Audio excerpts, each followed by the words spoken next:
Hello friends, welcome to OD study point. स्वागत है आप सभी का आपके अपने YouTube channel OD study point में।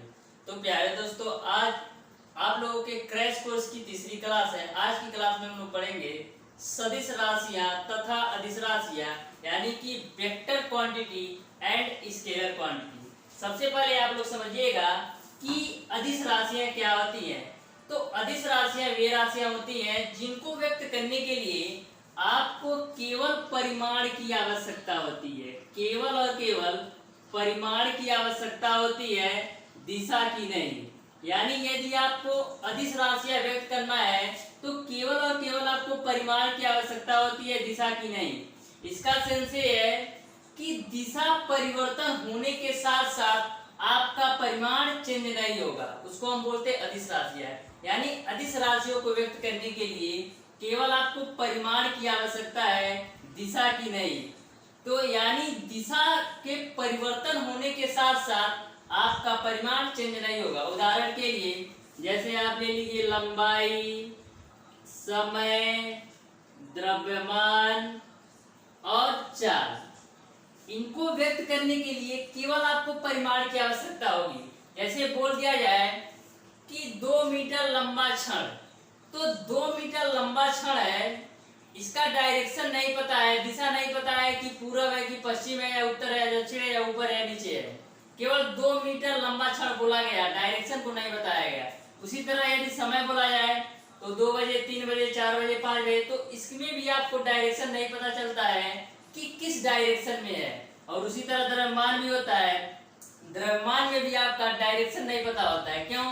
क्योंकि मान लीजिए बोल दिया जाए 2 किलो, 5 किलो, 7 किलो, तो कहीं भी हो सकता है, ऊपर नीचे दाएं बाएं कहीं भी हो सकता है। लेकिन यदि यहीं पर हम भार की बात करें तो भार आपका एक सदिश राशि होता है। क्यों सदिश राशि भार इसलिए होता है कि जो आपका वेट होता है, आपको कहीं भी कुछ भी काम करने पर थकावट क्यों महसूस होती है, या तो आप सरफेस पर आप पैदल चलते तो भी थकावट महसूस होती है। इसका रीजन ये है कि पृथ्वी का एक गुरुत्वाकर्षण बल आपके ऊपर काम करता है, जिसके कारण आपको थकावट महसूस होता है। यानी उसका डायरेक्शन जो है, जो आपके भार का डायरेक्शन है, हमेशा नीचे होता है। क्यों?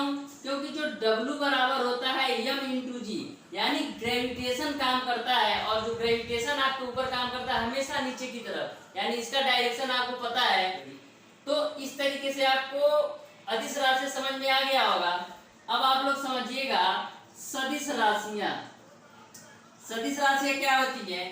तो वे राशियां जिनको व्यक्त करने के लिए परिमाण व दिशा दोनों की आवश्यकता होती है, उसको हम बोलते हैं सदिश राशियां। यानी सदिश राशियों को व्यक्त करने के लिए हमको परिमाण और दिशा दोनों की आवश्यकता होगी, तो उसको हम बोलेंगे सदिश राशियां। जैसे आप ले लीजिए वेग हो गया, आपका बल हो गया, विस्थापन हो गया, तो ये सारी चीजें आपकी सदिश राशियां हैं। यहां तक आपको समझ में आ गया होगा। नेक्स्ट टॉपिक आप लोगों का है सदिश का निरूपण। तो सदिश राशियों को निरूपित करने के लिए हम तीर का डायरेक्शन देते हैं। जो आपका ये नोक होता है, इसको हम बोलते हैं बाणाग्र। ये क्या डिनोट करता है? ये आपका दिशा डिनोट करता है। जो आपका नोक होता है इसको बाणाग्र बोलते हैं, और यह दिशा दिखाता है। लेकिन जो तीर की लंबाई है, यह परिमाण आपको बताता है, परिमाण बताता है, सदिश का परिमाण बताता है। तीर की लंबाई सदिश का परिमाण बताता है, और जो आपका ये तीर का नोक होता है इसको बोलते हैं बाणाग्र, और यह दिशा को डिनोट करता है। नेक्स्ट टॉपिक आपका है शून्य सदिश। तो ऐसा सदिश जिसका परिमाण शून्य होता है उसको हम बोलते हैं शून्य सदिश। यानी शून्य सदिश वो सदिश होता है जिसका परिमाण शून्य होता है। नेक्स्ट टॉपिक आपका है एकांक सदिश। तो ऐसा सदिश जिसका परिमाण 1 होता है उसको हम बोलते हैं एकांक सदिश। यानी एकांक सदिश वो सदिश होगा जिसका परिमाण 1 होता है। नेक्स्ट टॉपिक आपका है सदिशों का योग। तो सदिशों का योग करने के लिए यदि आपको अदिश राशियों का योग करना है, अदिश राशियों का योग करना है, तो बीजगणित के साधारण नियमों से आप जोड़ और घटा सकते हैं।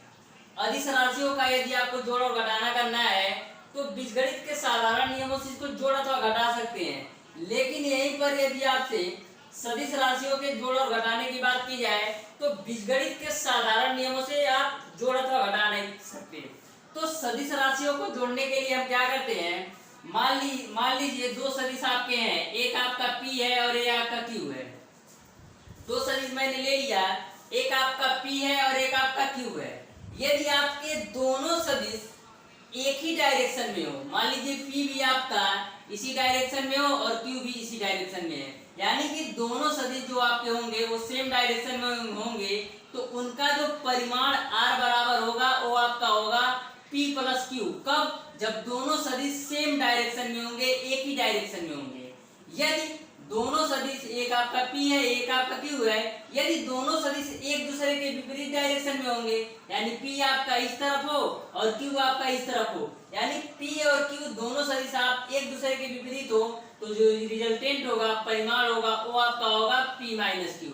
इस तरीके से आपको सदिशों का जोड़ और घटाना समझ में आ गया होगा। जब सेम डायरेक्शन में होंगे तो P प्लस Q और अपोजिट डायरेक्शन में होंगे तो P माइनस Q आपका होगा। नेक्स्ट टॉपिक आपका है समांतर चतुर्भुज का नियम। तो समांतर चतुर्भुज का नियम क्या है, इसको आप समझिएगा। समांतर चतुर्भुज का नियम इस प्रकार से आपका होता है कुछ ऐसे। एक समांतर चतुर्भुज मैंने बना लिया, यहाँ पर मैंने रिजल्टेंट शो कर दिया R, ए आपका हो गया A और A आपका भी हो गया। ये पूरा एंगल मैंने मान लिया थीटा है और इतना जो एंगल है वो अल्फा है। तो यहाँ से जो रिजल्टेंट R बराबर होता है रूट ओवर क्या हो जाएगा, A square plus B square plus का 2ab cos थीटा, ये आपका रिजल्टेंट होता है। तो यहाँ से आपका टेन अल्फा बराबर होता है B sine theta divided by A plus B cos theta. तो इस तरीके से समांतर चतुर्भुज के नियम से आपको केवल दो फार्मूले याद करने, एक रिजल्टेंट का root over A square plus B square plus का 2ab cos थीटा, और सेकेंड फार्मूला कोण कोई पूछा जाए कोण के लिए, यानी अल्फा का मान पूछा जाए तो टेन अल्फा बराबर होता है आपका B sine theta divided by A plus B cos theta. इस तरीके से सदिश तथा अदिश राशियों से जो भी क्वेश्चन आपके पॉलिटेक्निक इंडेक्स एग्जाम में बन सकते हैं, सारे मेन टॉपिक को मैंने आपको कवर करवा दिया है। तो आज की क्लास को यहीं तक रखते हैं। कल की क्लास में सदिश तथा अदिश राशियों से जितने भी क्वेश्चन आपको दिए गए हैं इस चैप्टर में, हरियंत्र पब्लिकेशन की बुक में सारे क्वेश्चन आपको कवर करवा देंगे। तो प्यारे दोस्तों, वीडियो अगर पसंद आया हो तो ज्यादा से ज्यादा लाइक शेयर और सब्सक्राइब जरूर कीजिएगा। बेल आइकन दबाना बिल्कुल मत भूलिएगा, जिससे हमारी लेटेस्ट आने वाली वीडियो आपको मिलती रहे सबसे पहले। धन्यवाद।